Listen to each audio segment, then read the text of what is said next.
In the 1980s, AIDS was one of the fastest growing epidemics in South Africa, and so many were not aware of this problem. So many had to go without treatment due to lack of correct communication and education among the rural population. People who live in these areas have the virus and do not know exactly what they have. Because of the lack of education on the matter and participation within the government, there are not many, if any, care centers or shelters to go to for treatment.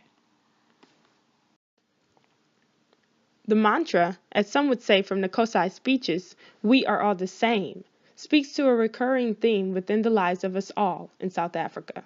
Racism separated families and forced conditions since times of prejudice in South Africa, and some conditions are similar to present day. Past feelings and products of racism now affect how the government and people around the situation deal with the crisis.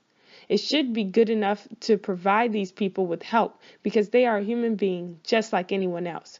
The message gets retold through Nkosi's life. Daphne is a strong-willed woman. In the face of death, she would rather sacrifice for the future of her child than to keep him for herself. Her story examines how someone can sustain the resilience in the face of failure. She hoped so much for the survival for her son that she used it to fuel her, to keep her fighting. As a mother, Daphne stayed strong for her son and did all that she could in order to ensure the safety of her child as a woman. To do that and fight AIDS at the same time is an amazing feat.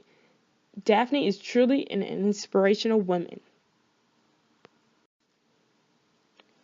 One person can spark a change. The change does not have to make an immediate impact, but it is the action that counts. The words or actions of one person can inspire another, which is what the young people in South Africa are doing.